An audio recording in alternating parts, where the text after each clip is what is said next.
It's time. We have got to get out of here. We should take a trip through tacky Americana. I propose a pilgrimage to Graceland. It was about 11 o'clock on a Saturday night in June of 2001. I'd only been home from work for a little while, and I was pretty stressed out and frustrated. So of course, I called Bob. Bob was cool like that, one of the few people in this world that you can call at any time, day or night, and propose something wacky. And he's cool with it. The other thing was Bob didn't need very long to consider his answer. Beer, blues, barbecue? Yeah, I'm in. So within just a few minutes, we had begun the planning. We had set a date for early August, and we divvied up the workload. I was exhausted from my job planning events at a busy hotel, so other than making the reservations, Bob was going to take care of the rest of the arrangements. He had just 2 rules. Rule number 1, because this was a pilgrimage, we were going to have to suffer for it.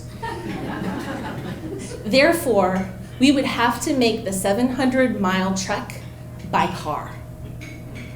Rule number 2, our soundtrack could consist only of songs by Elvis, covers of Elvis songs, songs about Elvis, songs about Memphis, or songs about Graceland. But Bob was cool like that, and that's why we traveled so well together. 2 months later, he pulled up in front of my house. I tossed my stuff in the trunk, and then we were off. What could possibly go wrong? As we hit 95, Bob shared with me that our mutual friend Mike had promised him that his car would not survive the trip and probably wouldn't even survive to make our departure. Ha ha, we laughed. How little does Mike know? 2 hours later, we were standing at the rental car counter at Richmond International Airport.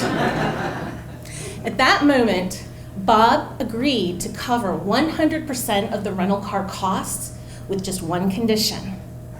Under no circumstances was I ever to tell anyone that his car had broken down. And yet here I am telling a whole room full of people, and Bob doesn't mind.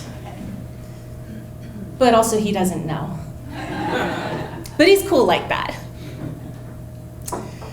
Once we were safely on our way again, in the rental car, we were headed straight for our next challenge, because I had seen a sign for Dollywood. And what could be tackier than stopping at Dollywood on our way to Graceland? Please, please, please, please, please! But Bob was having none of it.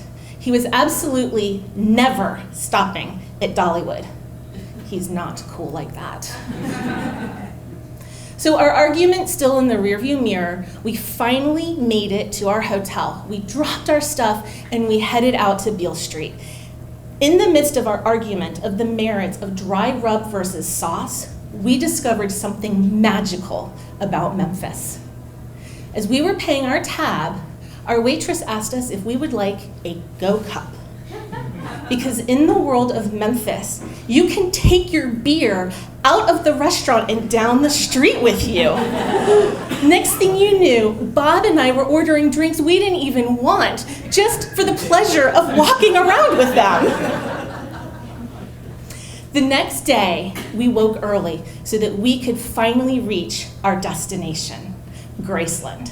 And it did not disappoint. We toured the house, we toured the grounds, and then there are several museums right outside where you can see all of his glorious costumes, you can see all of his cars, and you can also tour his many airplanes. We were standing at the landing, about to enter into one of the airplanes, when we observed Elvis's logo there on the tail. It was the letters TCB with the lightning bolt going through it. And now we had our trip's inside joke. I would say, TCB, Bob, and he'd say, in a flash. It didn't get old the entire trip. Now, while we were down in Memphis, we also did several other fantastic Memphis tourist things. We went to Mud Island, where you can walk an actual scale model of the Mississippi the whole way down. We also had the opportunity to see Sun Studios. And then we went to the Peabody Hotel, where we got to see the famous ducks make their afternoon walk from across the lobby. They swim in the fountain all day, and then they go through the lobby over to the elevator, where they go up to their penthouse suite for the night. On this particular day, one of the ducks went a little rogue and made a break for it out into the crowd, and pandemonium ensued. It was the perfect thing to escape all of the pressures of adult life back home. But our trip was coming to a close. We had one more sight to see. On our last day, Bob had me navigating through a very dangerous part of downtown Memphis. As we were passing increasingly downtrodden tenements and sketchier looking characters out on the street, I was convinced this was a mistake. Bob, we should turn back. Let's just spend the afternoon at the pool. We don't really need to do this badly. But Bob insisted we were going. Eventually, we did pull up in front of our destination, and there before me was the perfect image of a kitschy hotel, the Lorraine Motel.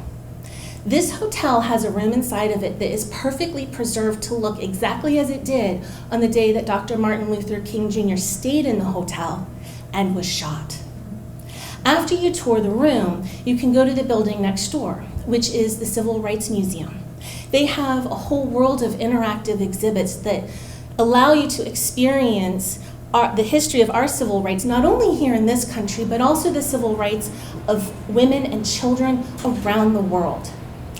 It was, for me, the pictures that were the most touching, looking into the eyes of the photographed subjects and realizing the freedoms that I appreciated and took for granted here in this country that were not as widely available around the world. It changed something in me, and it made me really appreciate what we had here in this country. As we got in the car and pulled away, Bob commented to me, "Gee, Catherine, I've never heard you be so quiet before." But it wasn't quiet in my head. I was mulling through things. I was considering. And Bob knew better than to force conversation on me. He allowed me that time to be a muller because Bob is cool like that.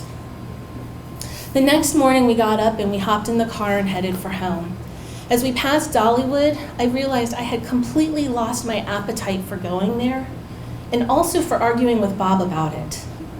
It took the whole way back to that counter at Richmond International Airport where we delivered the car for me to finally work through all of my feelings and get ready to start looking at something else in my life. As Bob and I got back into his car and limped our way back home, I started thinking, well, now how do we top this? What do we do next? And as I gave it some careful thought, I looked over and I said, how about Jazz Fest in New Orleans? Again, Bob needed very little time. Crawfish and cocktails? Yeah, I'm in. Except next time, we fly. Because Bob's cool like that.